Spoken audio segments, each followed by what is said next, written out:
Episode की शुरुआत में हम देखते हैं कि बहार और आरिफ घर जा रहे होते हैं। तभी बहार बड़बड़ाते हुए कहती है कि सब मेरी गलती है। तो आरिफ कहता है कि तुम्हारा क्या मतलब इस बात से। बहार कहती है कि सब कुछ मेरी ही गलती है। जब से उसने होश संभाला है वो अपने पिता का इंतजार कर रहा है। वो किसी से कुछ नहीं कहता पर मैं जानती हूँ कि वो इंतजार कर रहा है और ये मेरी ही गलती है। मैंने उसे कुछ भी नहीं बताया। हमारे घर में इस बारे में बात नहीं होती। आखिर मैं उन्हें कैसे बताती, क्या बताती। इतने छोटे बच्चों से मुझे ये कहने की हिम्मत कभी हुई ही नहीं कि तुम्हारे पिता अब कभी वापस नहीं लौटेंगे। और मैं उनसे हमेशा यही बेकार की बातें कहती रही कि वो छुपे हुए हैं, वो हमें देख रहे हैं और इसीलिए बच्चे आज भी इंतजार करते हैं। बच्चे ये नहीं समझते कि कुछ चीजें इम्पॉसिबल होती हैं। काश मैं उनसे ये कहने की हिम्मत कर पाती कि तुम्हारे पिता अब कभी नहीं आएंगे। आरिफ कहता है कि तुम्हारी कोई गलती नहीं है। तुम इतनी कम उम्र के बच्चे को भला ये सब कैसे बता सकती थी। कोई भी होता ऐसा ही करता। बहार कहती है लेकिन डोरू और बच्चों जैसा नहीं है। वो कहता है कि उसने अपने पिता को देखा है। क्या उसने जिसको देखा वो वाकई सार्प जैसा दिखता था। तो आरिफ कहता है कि मुझे नहीं पता, मैंने सिर्फ तुम्हारे एक्स हस्बैंड का फोटो ही देखा है, मैं ज्यादा कंपेयर नहीं कर सकता। आरिफ कहता है अच्छा सोचो कि जो कुछ भी डोरक कह रहा है वो सच हो। एक दिन तुम दरवाजा खोलो और तुम्हारे सामने तुम्हारा पति खड़ा हो। मान के चलो कि वो जीवित है, तो तुम क्या करोगी? उसे अपनी जिंदगी में वापस ले लोगी? वो बाहर कहती है कि ये किस तरह का सवाल है। तो आरिफ कहते हैं कि ये ही सवाल है। सीन में ज़ेदा कहती है कि मेरा हाथ बहुत सूज गया है, तुम इसे ले जाओगी। पता है बच्चे बहुत ही ज़्यादा उदास हैं और डोरुक को पता नहीं ये शर्ट आएगी या नहीं आएगी। और वो ये सब बातें विंडो की तरफ देखकर कह रही थी। लेकिन जब येलिस का कोई जवाब नहीं आया तो वो पलट कर देखती है और येलिस बैठे बैठे ही सो गई थी, जिसे देख कर ज़ेदा बहुत हंसती है। उसकी आवाज़ सुनकर येलिस उठ जाती है और फिर वो पूछती है कि क्या बाहर है, यहाँ पर है? ये लोग अभी तक नहीं आए, पता नहीं ये लोग कहाँ चले गए हैं। पता नहीं इतनी रात को ये लड़की कहाँ चली गई। ज़ेदा कहती है कि अच्छा है वो थोड़ी हवा ले लेगी। और आरिफ उस तरह का नहीं है, वो कभी अपनी सीमा नहीं लांघेगा। ज़ेदा कार आते हुए देखती है और कहती है कि देखो वो कैसे हाथ पकड़ते हुए आ रहे हैं। तो एलिस कहती है कि शुरू में सब हाथ ही पकड़ते हैं, टीओ मैन को ही देख लो फिर क्या हुआ। ज़ेदा कहती है कि आरिफ वैसा नहीं है। फिर हम बाहर को बिल्डिंग में आता हुआ देखते हैं और इधर आरिफ अभी भी अपनी कार में बैठा है। फिर ज़ेदा कहती है कि बाहर ऊपर आ रही है और आरिफ अपनी कॉफ़ी शॉप में दोबारा गया है। मैं जाकर बाहर का वेलकम करती हूँ। देखते हैं कि आरिफ अपनी शॉप में सफाई कर रहा है और तभी वो सामने देखता है तो बाहर खड़ी होती है और बाहर कहती है मैं उसे अपनी लाइफ में वापस नहीं लूँगी। तो आरिफ थोड़ा सरप्राइज्ड होता है। फिर वो कहती है कि तुमने पूछा था ना कि अगर वो आ गया तो मैं क्या करूँगी, मैं उसे अपनी लाइफ में वापस नहीं लूँगी। फिर आरिफ उसे मुस्कुराते हुए देखता है।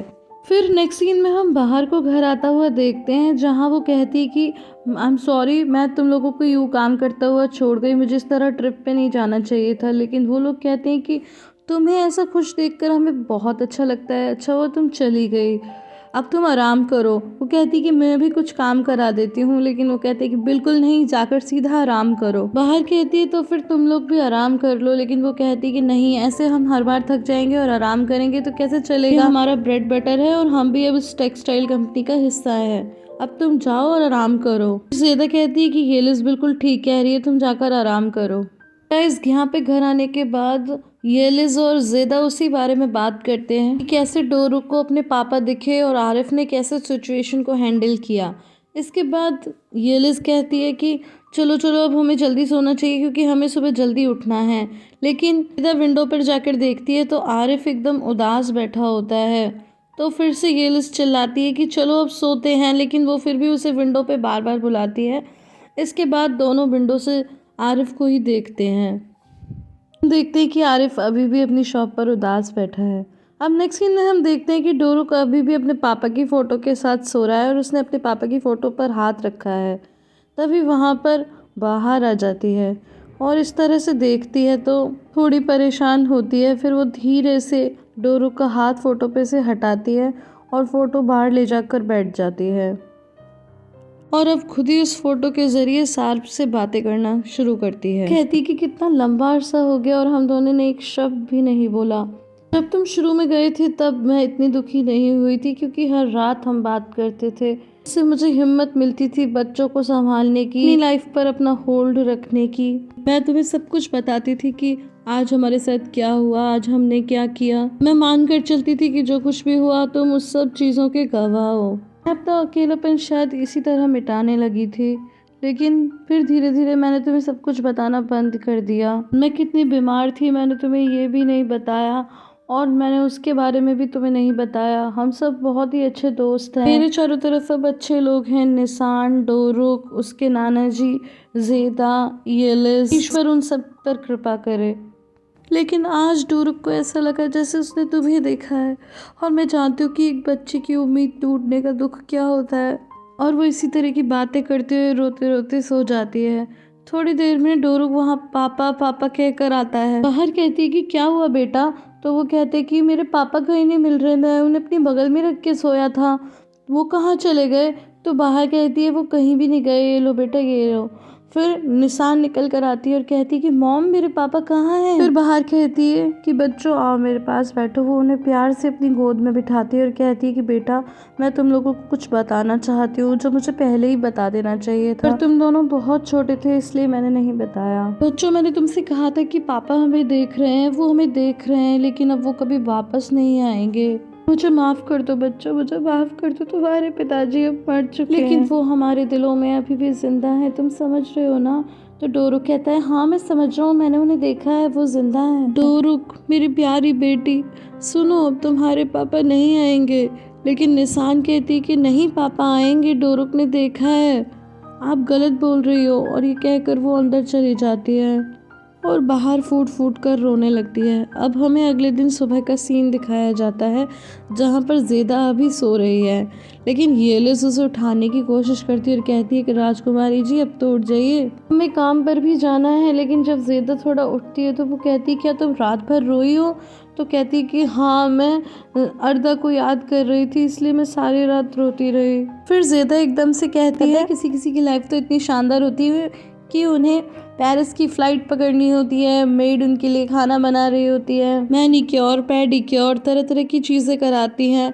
और एक मेरी लाइफ है जहाँ मुझे रात को भी देर तक काम करना है और सुबह जल्दी उठकर काम करना है। और इसके बाद भी वो लोग आपको अपने बेटे का चेहरा भी देखने नहीं देते। क्या कोई उपाय है इसका। मैं ना अपने लिए एक अमीर हस्बैंड ढूंढूंगी तभी मुझे छुटकारा मिलेगा। ये सुनकर येलिस जोर जोर से हंसने लगती है। तो कहती है इसमें हंसने वाली क्या बात है, मैं ऐसी शादी करूंगी जिसमें मैं अपने बेटे को भी अपने साथ लेके जाऊंगी। फिर येलिस कहती है ठीक है अब तुम अपनी चादर की तह बनाओ। सीन में हम देखते हैं कि निशान डोरुक को तैयार कर रही होती है स्कूल जाने के लिए और खुद भी तैयार हो रही होती है। निशान पूछती है कि क्या मेरे पापा बिल्कुल फोटो की तरह दिखते हैं। डोरुक कहते हैं कि हाँ लेकिन वो थोड़े से लंबे हैं फोटो से। तो निशान पूछती है कि उन्होंने क्या पहन रखा था। तो डोरुक कहता है कि उन्होंने बहुत ही अच्छे कपड़े पहने थे, मैंने उन्हें पापा हेलो कहा तो उन्होंने भी मुझे हेलो कहा। तो निशान कहती कि काश मैं भी वहाँ पे होती। बाहर की नींद अचानक खुलती है और वो घड़ी की तरफ देखती है तो वो लेट हो गई होती है और तभी डोर नॉक करता है। तो वो डोर पे जाकर कहती है आरिफ आई एम सॉरी, आज अलार्म नहीं बजा तो मेरी नींद ही नहीं खुली, बच्चे तैयार नहीं हैं। लेकिन तभी निशान आकर कहती है कि आरिफ अंकल हम तो तैयार हैं। तो बाहर कहती है बेटा आई एम सॉरी, मैं अलार्म लगाना भूल गई, मेरी नींद ही नहीं खुली, मैं तुम लोगों के लिए कोई ब्रेकफास्ट नहीं बना पाई, मुझे पहले ब्रेकफास्ट बनाने दो। लेकिन निशान अभी भी गुस्सा होती है और जाने लगती है। तो बाहर कहती है चलो तुम एक अच्छा लेसन सीखो, आज का दिन अच्छा बीते। लेकिन निशान अभी भी कोई जवाब नहीं देती और सीधा नीचे चली जाती है और आरिफ भी ये सब देखता रहता है और ये एपिसोड यहीं पे खत्म हो जाता है। गाइस आई होप आपको ये वीडियो पसंद आई होगी। अगर पसंद आई है तो इसे लाइक शेयर एंड कमेंट करना बिल्कुल भी ना भूलें। फिर मिलती हूँ अगले वीडियो में, तब तक के लिए bye bye and take care.